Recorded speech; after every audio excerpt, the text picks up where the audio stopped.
नमस्कार जय जगन्नाथ मु सौम्य स्वागत करुच्ची आपण सत्य डिवोशनाल यूट्यूब चैनल को। तो चलतु आरंभ करवा महापुरुष अच्युतानंद दासଙ୍କ कृत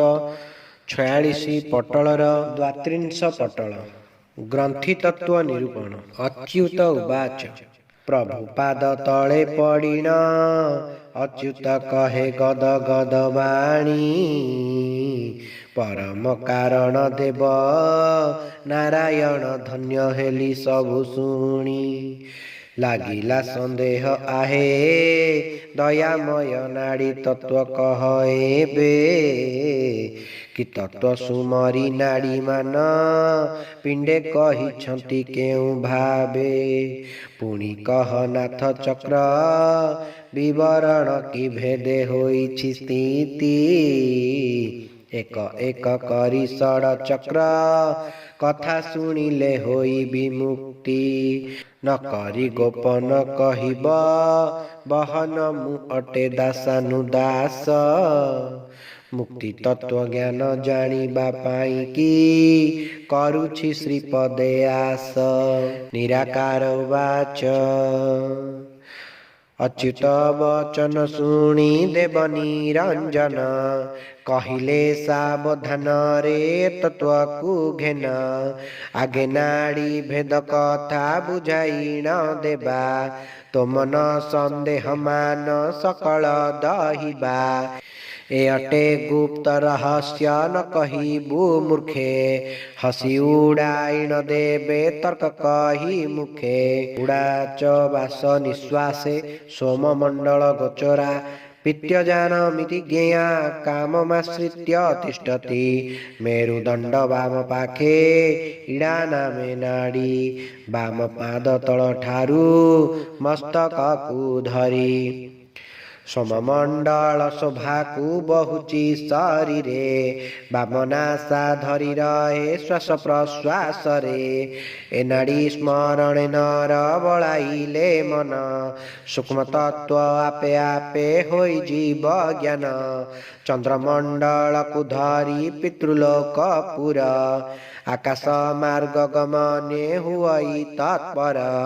ए अटे इड़ा नाड़ीर तत्व कथा मान एबे पिंगला नाड़ीर कर तु ध्यान दक्षिण पिंगला नाड़ी बन्ही मंडल गोचरा देवजान मिति ज्ञेया पुण्य कर्मानुसारिणी मेरुदंड दक्षिण रे पिंगला रहिछि दक्षिण पद तलर मस्तक को इछि बन्ही मंडल आभा को शरीर रे धरे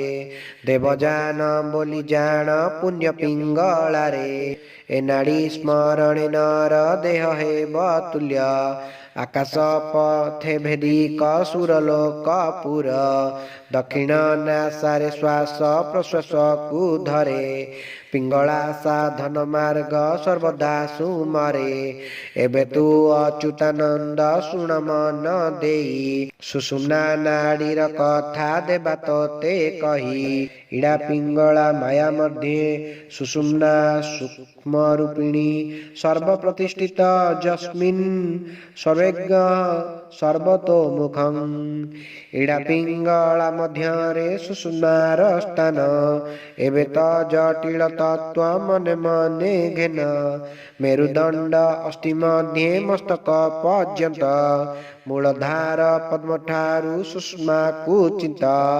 अत्यंत सूक्ष्म ए नाड़ी मूल केन्द्र अटे समस्त शरीर नाड़ी मध्य रूप प्रकटे ए देह नाड़ी तत्वर सूक्ष्म स्थूल भेद सुषुम्ना ठारू सकल होइछि उद्भव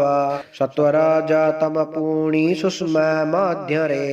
समान भावे रहिछि हेतुकर थरे प्रकृति तत्व अटाई ए दूर महिमा जोगी जन छड़ा के न पाइबे सीमा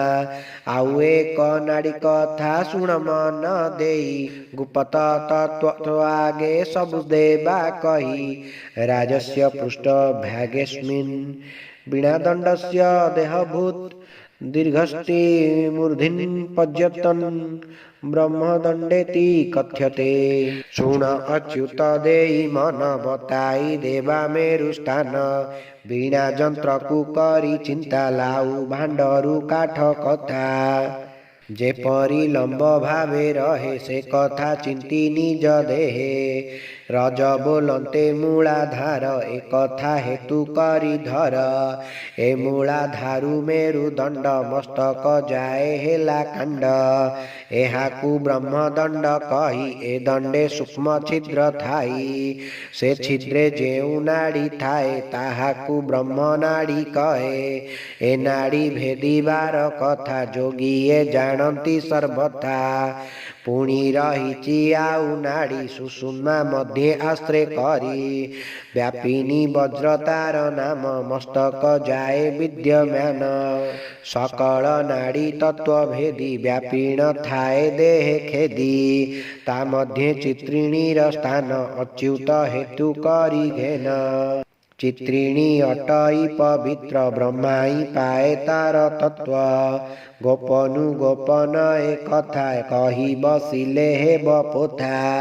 मो पाद छुई थाओ तुही मूर्ख को देबु नाही कही कली रे निंदिवे एहाकु से लागी न कही मूर्ख को स्थान खोजिबे एही तत्व भकते होइबे मुकत चित्रिणी रूप रेख नाही अति सूक्ष्म रे प्रकाशई अच्छी भाविले मिले अंत नाही चिंतिले हंत संत मेरुदंडर मध्य धरी मूलाधार को अनुसरी मणिपुर जे स्वादिष्ठान अनाहत को मने घेन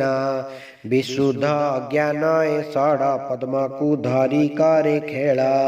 चित्रिणी महिमा ए मंत प्रणव सबदे भकत ओंकार प्रणवर ध्वनि सर्वदा थाए हृदय घेनी ए ध्वनि जोगी शुणी पारे माया संसारु तरे हेले जोग तपस्या बिना जीवन पाए चित्रिणीर भाव कही पूर्वे ब्रह्म नाड़ी से नाड़ी चित्रिणी को धरी शिवलिंगरु होई जात सहस्र दल परिजंत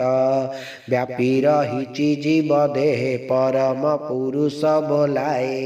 ए तत्व जे जन जानिब ग्रंथि त्रयरु उदरिब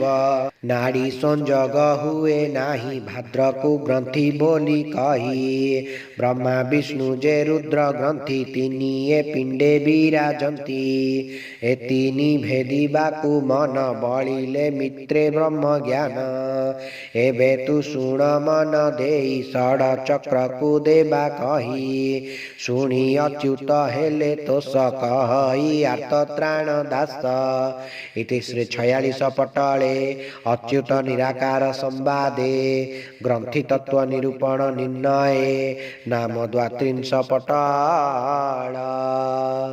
जदि आपण मानक आमर भिडियोटी भल लगे तेज आम चैनल को लाइक शेयर सब्सक्राइब करने को अनुरोध। जय जगन्नाथ जय पंचसखा।